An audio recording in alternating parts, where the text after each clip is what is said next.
Lalotuk, everyone. It's me again, Penny. I recently just got back from my Hawaii trip, and it was to Maui. And I had a great time. They closed at 10, so when we first got there, we got there really late, like around 9:45ish. So by the time we got to our hotel, it was after 10, and everything was closed. I mean, it's like that here in Nome, but you don't expect it in a city like Maui. So we got there and we didn't have any food.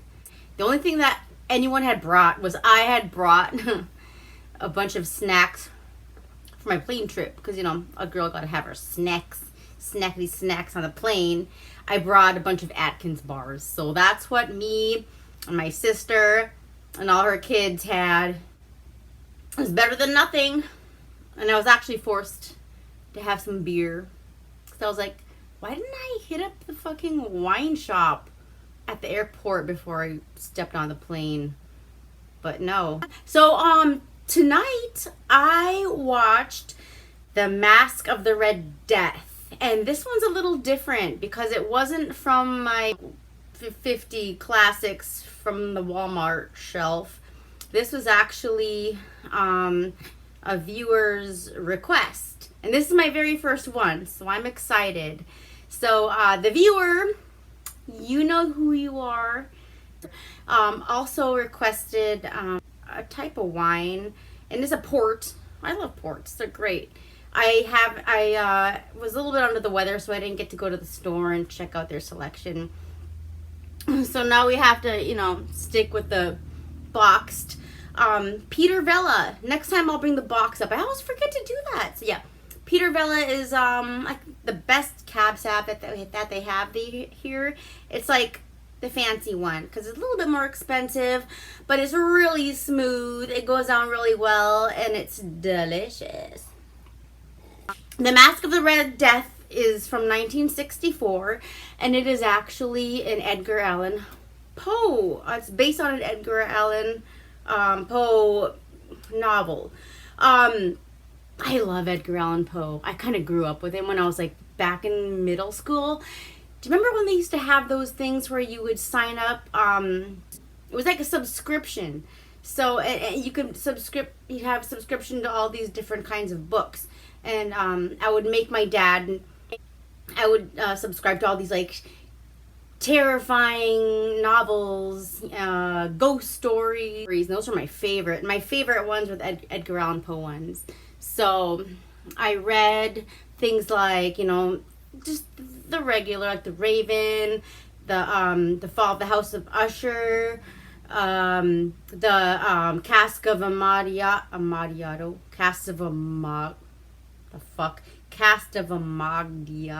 whatever the fuck. The Cask of Amontillado. Okay. And The Telltale Heart. Shit like that. And I had never read The Masque of the Red Death. So when the viewer requested it, I was pretty excited. It starts off, you see this withered old hag. She's kind of like the stereotypical, like, Beauty and the Beast shows up at the castle kind of hag. She's wandering on, she's like picking up sticks. And then she hears, Mother, come over here. And she goes over and there's like this guy in this red cloak. And for some reason I couldn't help thinking of the Monos, the Hands of Fate. I don't know. I think it was just the cloak thing. I mean, in Monos, the Hands of Fate, the master wasn't wearing like a hood or anything, but still, for some reason, I couldn't help making that connection. Anyway, so he has a rose, and he kind of like breathes on it or some shit, and it turns bloody. And he says, bring this to the village. I have a message for them.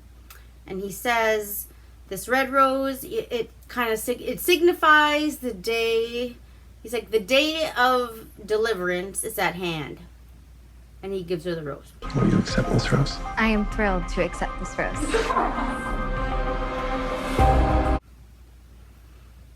And so the next shot is the village that these people are from. And there's a carriage coming, and it's a very important carriage, and everyone's like, the prince, and I guess the Prince Prospero is his name. But it's played by Vincent Price, the one and only Vincent Price. And he goes to the village, and he tells everybody to thank everybody for their hard work with the crops and blah blah blah. And this random young guy comes out, and he's just out, and he's all being mouthy. An old woman met a holy man on the hill. He made a prophecy. He said the day of our deliverance was at hand. From your tyranny. Well, then shouldn't you be on your knees to give thanks?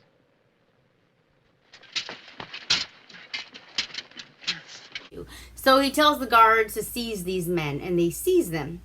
And out of the blue, this really pretty redhead comes out, and she's just like, no, please don't. I beg for your forgiveness. Do not take these men. And her name is Francesca. But that's a long name, so from now I'm gonna call her Franny. Nice to meet Franny. Vincent, he's like, which one do you choose? Do you choose your daddy, or you choose your boo? Which one dies? And she's just like, this dude named Alfredo, he's like Vince's buddy or some shit. He's like talking to Vincent Prospero, and some lady screams like super loud. She's just like, yeah! Even so, Francesca, you must choose. One will live, one will die. Or both will die. Silence that! Now choose, Francesca. Which will die? Choose. I'll take care of everything myself. And they keep talking, and then she screams again. So he's just like, what the fuck is that? Let's go find out what this shit is. So they go out, and they go into this hut. They go into this hut, and it's the hag from earlier in the movie. They turn her over, and she's all like fucked up. Her face is all red, and it's covered in blood, and she just like, ah! And he's like, oh my god, she's got the Red Death! And so Prospero is like, burn this village to the ground, because of the Red Death and shit. But he takes the two men that he imprisoned plus Francesca. Prospero's men start going out and just burning everything to the ground. People are running around, grabbing shit, fleeing. Every man for himself, like, wah. They get to Prospero's castle. It's like this huge castle. The set design in this movie is beautiful. Like, it's a castle, but the rooms they're huge. All of the rooms are huge. All of the rooms are like perfectly decorated. It looks like somebody's amazing castle. Like, every room looks like that. It's gorgeous. He takes Franny into his room, or somebody's room. He brings her to this really pretty room, dunks her dirty ass into a bathtub, and she's in there, and she's just like, oh, and he's like, why do you cover yourself? And she's like, this is indecent. And he's like, oh, are you a woman of faith? And she's like, yes. It's like, whatever. And this other bitch comes in, Juliana, and she's all fancy. She looks like a queen, she's all gorgeous in all her garb.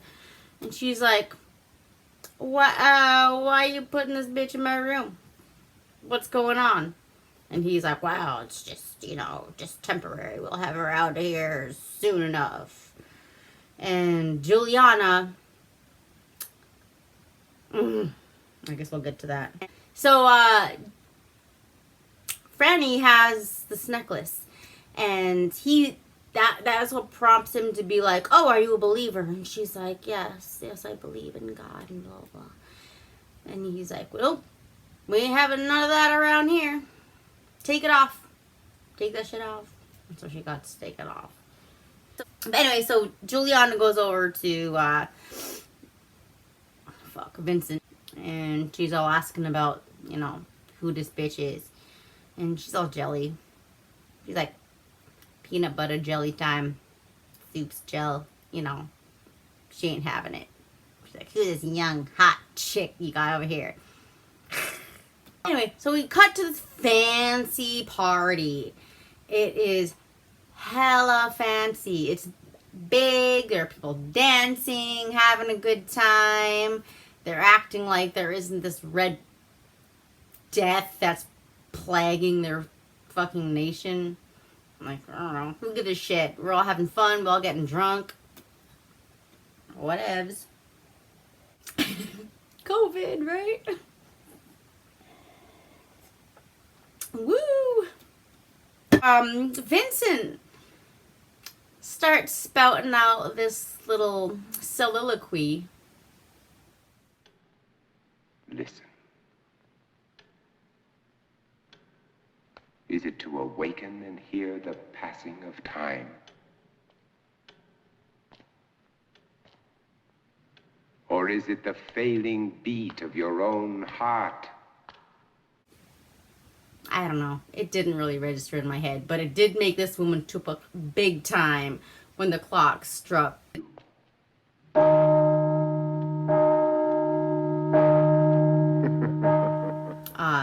Like I remember said earlier, tupac means like blood.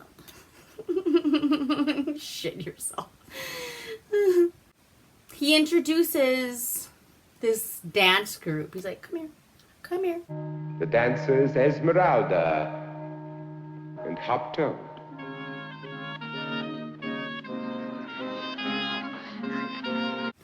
And it's this beautiful little pixie girl. She's gorgeous, and she is like doing ballet, and she's so cute. She looks like a little girl. She looks like she's about maybe 10 years old. And then she's with this little dude. He's like a little person. And she's all dancing away. And Alfredo sauce, he's all asking Prospero Vincent that, hey, who's this? Can I have her? And he's just like, oh, you like this? And then Prospero was like, I can tell. I can see how you like to corrupt innocent things like this. I'm Chris Hansen, and this is an investigation.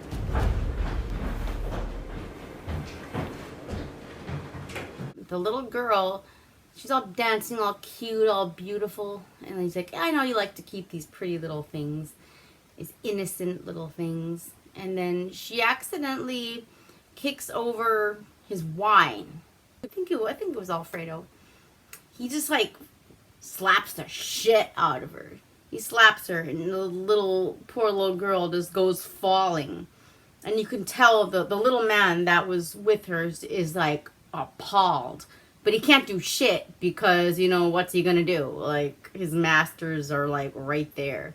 Prospero goes out, Vincent, and he introduces his new toy. And it's Franny. And Franny's all decked out. She looks gorgeous. She looks like a queen. She's wearing that hot little bodysuit that makes her tits all banging, She's all little, fiery redhead hottie. And she comes out, and he's like, introducing her to everybody. And then, I don't know if it was to like show off how powerful he is, but he starts going off to each one of his friends that are at the party. And he tells one guy to act like a pig. So the guy's like, ha ha, the whole fucking place is just like, I guess the funniest fucking thing they've ever seen.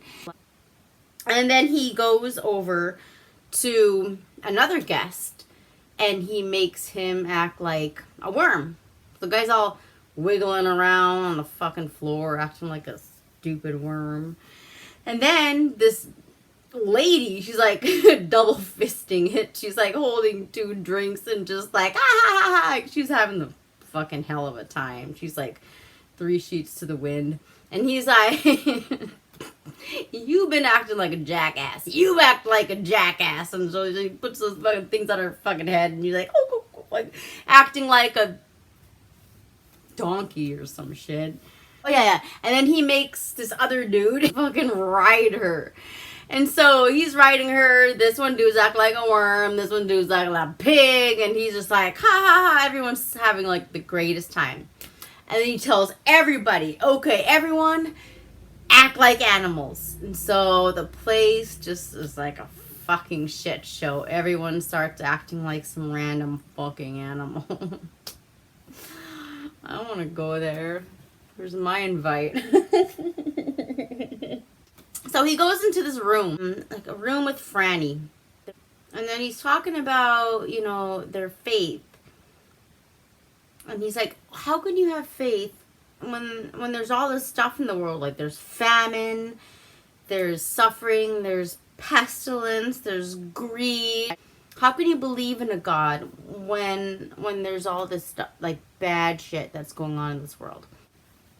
And he said, if anything ever good ever existed in this world, then obviously he is no more. Which honestly, kind of true. And he says, well, if that is true, then something else exists. The time of prophecy is upon us. I love when you get all biblical, Satan. You know exactly how to turn my crank. And they're going through all these random fucking colorful rooms. And there's this one room she tries to go into and he would not let her. He's like, nope. You are not permitted in this room. And she's like, what are you keeping in this room? He says, no, change the subject. Tomorrow you can see your dad and your boo. How's that? And that kind of shuts her up for a little bit. Prospero meets up with Juliana, who is the fancy bitch. And so basically she's saying she's ready to be Satan's wife. And he's like, but I like Franny better. So Franny's in bed. One of those beautiful, giant, fucking castle beds with the canopy, the windows open, the wind's blowing through, and there's like a shadow hanging over her. It's like this guy, this person, the shadow, and it wakes her up. And she gets up, she looks around, she does not see anybody. So she starts doing some investigating, walking around the room, looking around. And she sees blood.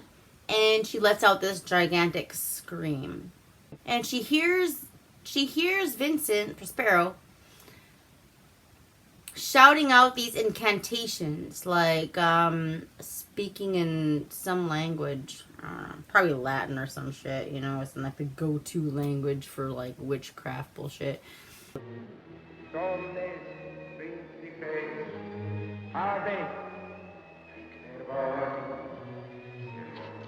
She hears him spouting off this bullshit, and so she starts looking for it.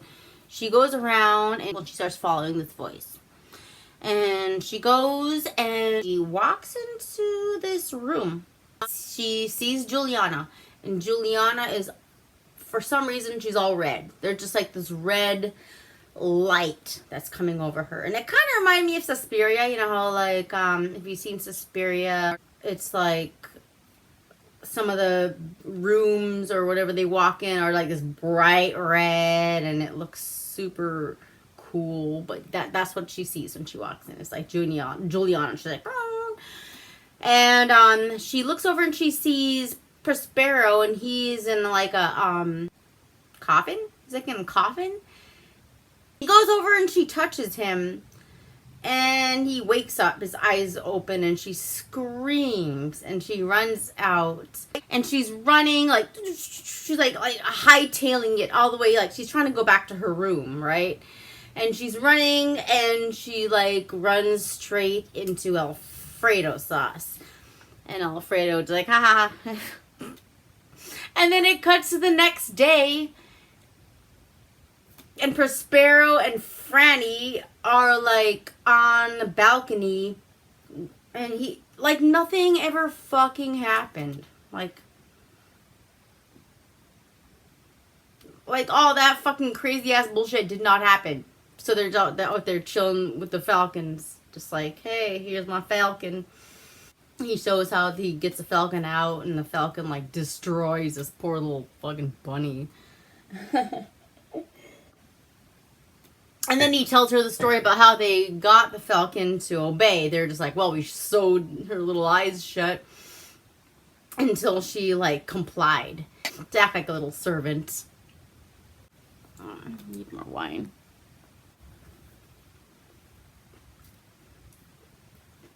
Sorry. Had to get a little snackety snack and refill my vino. So they're chilling up on the thing with the falcon, and this carriage comes by, and chubby guy comes out, and he's like pleading to Prospero, please help us out with this whole Red Death situation. And Prospero's having none of this, and he's just watching. He's just chilling, watching. And the chubby guy, like, he's like a fancy guy. He's all dressed up, all fancy and shit.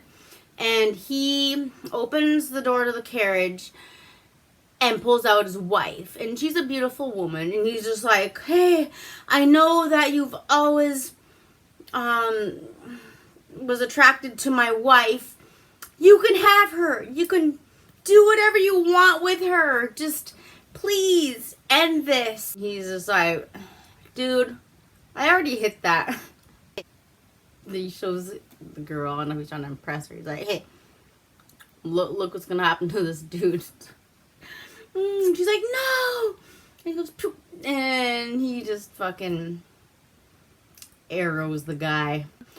And then he's like to the woman, here's what you can do. He tosses her a sword. So, I don't know if he wants her to harikiri herself. I don't know. They never show what happened to this poor lady. Cuts to Franny's boo, and his name is Gino. He's down into the dungeons, and he's been learning how to fight from the guards. Prospero and Franny show up, and she's like, no, don't, he doesn't know how to fight. And all this while, he's just like kicking this guard's ass. And he's like, well, Prospero's like, well, they kind of learned while they're down here. And then the last thing, he gets the last fucking, hammer to this guy. But Gino's just like, you know what? You will never get me to fight my best friend. And I'm guessing, it's Franny's dad. So he's like, you'll never get me to fight my best friend. So Prospero takes Franny out of that room, and he starts telling her about, like, his ancestry. How he was an ancestor of a monk who killed 600 men, women, and children because he was trying to save them. And he wanted to save her soul to go to Satan. On the next scene is Juliana, and she is praying to Satan. In your temple and before your altar, I twice bind myself to thee as your handmaiden. So she said that she wants to be Satan's handmaiden and his betrothed. So She wants to marry Satan. Oh yeah, and then she has this thing. For a second, I thought she was trying to stab herself, but no. She brands herself with an upside down cross. So I guess that's how she brands herself, as Satan's mistress or Satan's wife or some shit. So Alfredo is hanging out with the little person, and they're talking about what they're going to do. The little guy, he hatches up a plan. He's like, how about we do a masquerade party? We do a masquerade party. Everybody dresses up. Why don't you dress up as one of the great apes? Which I don't know. I thought that was kind of funny because technically humans are one of the great apes, but I digress. So he's hatching up this plan. Yeah, you dress up as one of the great apes and just like run amok and wreak havoc and blah, blah, blah. He's like, yeah, well, there is more to be gained to this little plan. It'll be great. Franny is in her room and someone is trying to unlock her door. She wakes up because she can hear it. It's fucking loud as shit. And it's like, and she gets up and she's like, what the fuck? She walks over to the door and it opens and it's Juliana. And she's kind of relieved. She's like, oh, good. I'm so glad it was you. You know, like the person that wants her dead the most. Oh, yeah. So, she asks Juliana what that shit on her neck was. Like Satan and shit. And Franny's like, you've given away your soul. And Juliana's like, she wants immortality. Juliana gives her a key. And she's like, this is the key that'll get your dad and your lover out. She runs out with the key. She sneaks out past the guards. There's a bunch of guards over there. And they're all playing cards and shit, of course, like all guards are wont to do in these movies. And she's walking through the jail cells. And she's walking by, and there's like weirdo after weirdo after weirdo. And it was giving off these big ol' Silence of the Lambs Clarice vibes. She goes and finds her dad and Gino, and she opens it, and they escape. And they fight these guards. And they run off, and they run onto like this roof. And there's a bunch of guards surrounding them. There's this guard, and she's like, God? And it turns around, and it's fucking Prospero, not God. And she's like, Juliana, she betrayed me. And Prospero's like, well, she betrayed me too. So, and she's like, how's that? Well, you know, those guards that died when you guys just fought? Yeah, that's fine. She betrayed me for that reason. In the arms of the... So it cuts to another fancy party. And this is the night of the masquerade party, which that little dude and Alfredo sauce were talking about. Prospero makes this big announcement, and he tells everybody that as long as you are with me and you're in this castle, you will be protected from the Red Death. He brings out Franny's dad and Gino. And, you know, they're in their, like, chains and shit. And he's like, okay, here's what I want you guys to do. I have 5 daggers. One of them is filled with a poison that will kill you instantly. So the first one goes, and it is her dad. Nothing. She's fine. He's fine. Second is Gino. Gets a dagger. Choo. Nope. He's fine too. Third is the daddy. Gets the dagger. He's good. He's good. The fourth dagger is the boo. He gets it.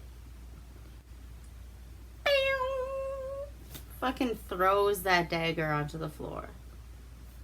So the dad gets the dagger. Before he can do anything with the dagger, though, Prospero grabs it and stabs the dad. Boy, that escalated quickly. And he says, "This is because you did not follow the rules, so you both will die." Franny comes out and she's pleading with Prospero. So Prospero goes, "Okay, I will let Gino go, but he has to go back to the village where the Red Death is like running rampant. So he's fucked either way, you know. I mean, he's fucked here, he's fucked there. So he's like, okay, gone." So Franny wants to go with him. And Prospero is just like, "Hold on, everybody. You all go off, put on your costumes. The masquerade party starts at midnight." And she's like, "Hey, can I go with my boo? Please? Pretty please?" Yeah, of course he says no. Nah. Of course, fucking, what's her balls? Juliana comes out of nowhere. And she says that she's ready. Gino leaves. He is... Okay. He is outside. He is in the forest. And he's running for his life. And as he's running, he can hear Prospero, Vincent Price, like laughing. And he can hear his girlfriend screaming, like clear as day.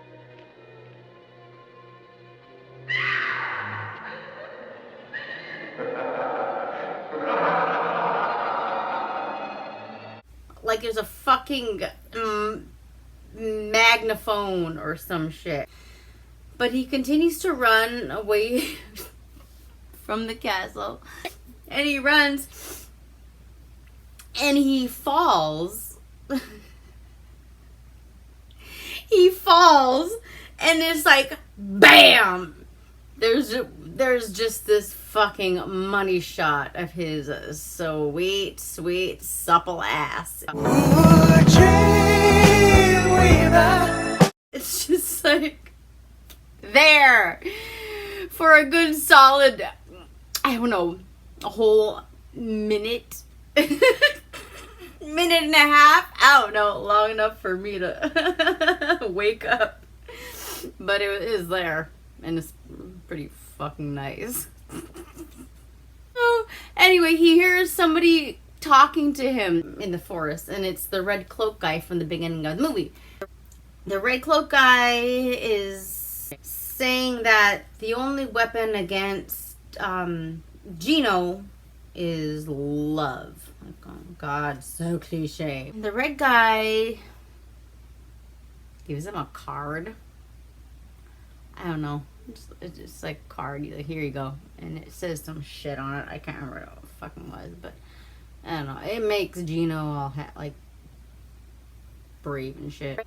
Alfredo and the little guy get ready for their crazy, you know, they get rid of their part of the show. So Alfredo was going to be the gorilla. And the little guy was going to be his ringmaster. And he's got this whip. Alfredo comes out and he's this ape and nobody knows who he is at the moment. And he's running around. He's causing havoc. He is grabbing women and like doing all kinds of crazy shit with them. He like grabs one woman and he puts her underneath this like chandelier. And everybody is laughing their asses off. Like having a woman, you know, sexually assaulted is so funny. The little guy comes out and he has his whip. He's like, pshh. And then he somehow whips the chandelier thing, and he goes over and he starts like grabbing the Alfredo guy who was in this monkey suit, and he gets him all tangled up, and he gets him tangled up with the chandelier, and he starts pulling the chandelier up, and so the Alfredo guy is stuck in the chandelier, and he's just hanging there, and he's just like, what the fuck, you know, get me out of this, what's going on? And he's saying this is for fucking with, I guess her name is Esmeralda, the cute little ballet girl. He never got over the guy like fucking smacking her and shit. He like gets this thing of brandy and just starts like shaking it onto this poor guy in an ape suit, and he lights him on fire. And Alfredo just like, "Mah!" And they're just like, ha ha ha. So Alfredo burns to bits. Chandelier falls down, and Prospero's like, guards, get him away, get this thing away, you know. And and then give the whatever the fuck the little guy's name is, And Hop Toad. get him some whatever money, you know, for the entertainment.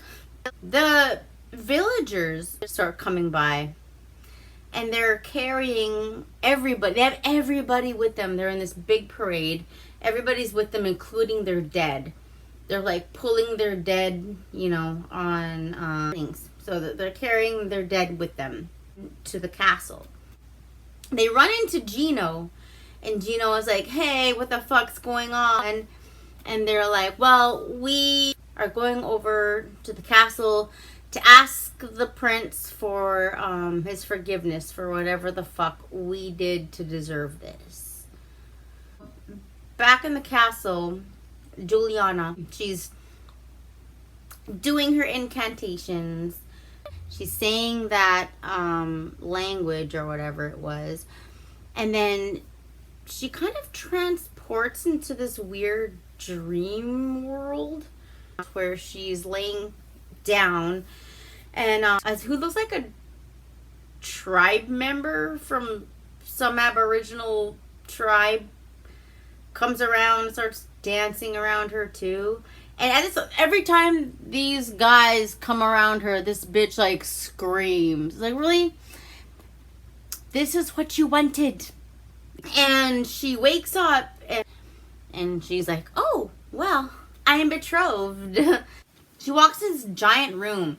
It looks like one of the room, like the fucking ballroom. She walks into it, and there's this act. She's like walking towards it, and all of a sudden, super fucking random, but I guess this is very Edgar Allan Poe. Fucking Raven comes out of nowhere and just fucks her up. Like, it fucking claws the shit out of her. She is screaming. There's blood everywhere. It's gory as shit. So by the time the fucking townspeople come out, this bitch is wasted by this Raven. That Raven just, she's like mincemeat by then. Prospero comes out, and he's like, oh, well, you know, she just got married to a friend of mine, you know, Satan. And outside, so the villagers, you know, they're out there begging for forgiveness. Prospero comes out, and he's just like, kill everyone. Give me an end to your pleading. Go back from whence you came. We will die. If you refuse to go, then die here, Archers. But not the child. It will perish anyway. Not the child. Except that one kid. They like one kid. I don't know why. I think they're only able to save like one kid. He goes in, he tells all his followers that they'll be okay from the Red Death as long as they're hanging out with him. And the little dancer girl, you know, she's in her room, and she gets visited by the little dude. So when they're talking, the little dancer girl, she's supposed to be a lot older, I guess, than the way she looks. So the voice that they dubbed for her is a lot older woman's voice. So it's very, you know, it's very weird. Oh, Forgive me for startling you. It's only Hop Toad. Made more ugly than even he is. you're not ugly to me. I've come to tell you that there's no need for you to appear at the Masque tonight. I don't understand. My plans are made. If you will trust me and believe in me, we'll leave this monstrous castle tonight. He can get her out of there and they'll be fine. Prospero brings Franny, and he keeps following this red cloaked dude. They start following this guy, and they follow him into a room. Franny, Vincent, and this guy in the red cloak. And the guy in the red cloak has a mask on, and it's like kind of like those old like plague masks. And he's like, "Who are you?" And the red guy's like, "You don't recognize me?" And he's like, "No, I don't." And the red guy brings him down to where everybody's dancing. And the red guy, every time he touches a person, their faces get completely, you know, fucked up and red. Their whole bodies turn red. So they have the red plague. So as these people are dancing, he's touching them and giving them the red death. And it's a very beautiful scene, actually. So as he's going, these people are doing these beautiful dances, and they look like fucking shit. It looks great, but horrifying at the same time. Yeah, it's pretty cool. And fucking Vincent, he's all like, "Well, you know, if it wasn't for me bringing all these people together, bringing all these people for him, I did a lot, you know," just patting himself on the fucking back for all he did for Satan. And he's so fucking proud of it. So he's like, "Well, this is the dance of death. Franny." She's like, "Well, she has to go. She has to go." Vincent, he's like, "Okay, you go and I will join you." So she goes and she kisses him on the cheek and she leaves. So, Toad's friend zone. The red guy tells Vincent, For the girl. I have no title. Why do you call me Excellency? Well, I thought as the ambassador of Satan... He is not my master. Death has no master. pulls off the red masked guy's mask.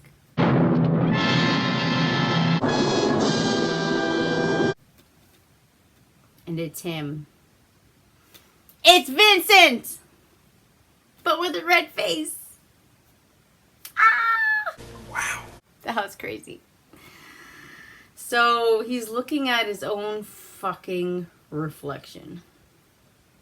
And he runs. He gets the fuck out of there. Vincent does. And as he does that, the crowd, like the dancing crowd, just go after him. And they kind of corner him. And as they corner him, and as they get to his body, they all kind of collapse.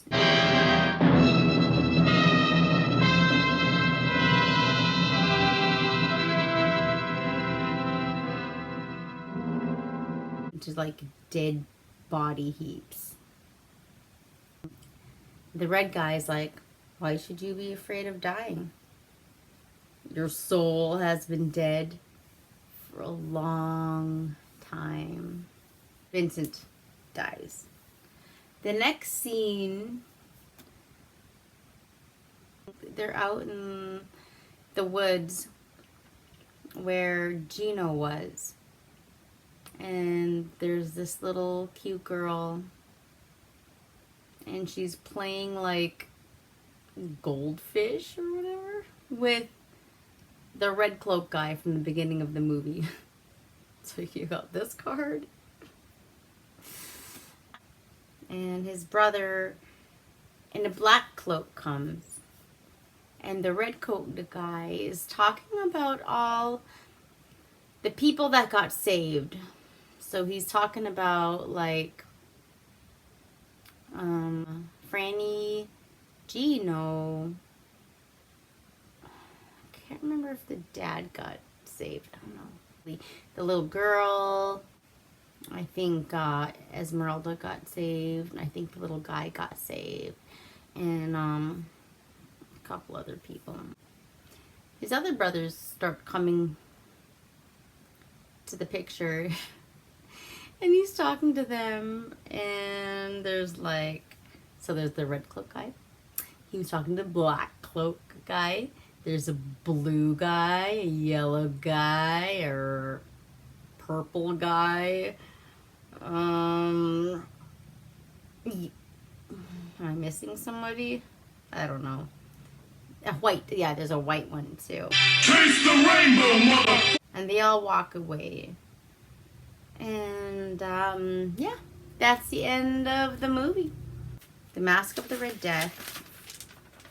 And so I looked into this. So it was directed by Roger Corman. So when I saw Roger Corman's name, I'm like, that sounds so fucking familiar to me. And it should, because he had directed some of the movies that I have done on this channel already. He's directed The Terror. He's directed Creature from the Haunted Sea. So he's produced 416 movies. He's been an actor in 43 films. And he's been a director of 56. So I looked into the actor, his acting, guild. And it was, so he's been in shit like Sharktopus. But he's also been in like serious shit like Rachel Getting Married. And he's been in The Manchurian Candidate. He's also been in Scream 3, Apollo 13, Philadelphia, and my favorite, so one of my favorite movies growing up. I'm a 90s kid. The Silence of the Lambs. I'm gonna rewatch that shit, and I'm gonna find Roger Corman in this movie. That was Masque of the Red Death, and it was great. Like I said, the set design was amazing. Everything was gorgeous. They had so many extras. Like it brought you into this tiny little world that they were in. I was in it. I was totally into this movie. And it was so morbid for 1964. The scene with the fucking midget killing a guy in an ape suit, like burning him to death. What? Yeah.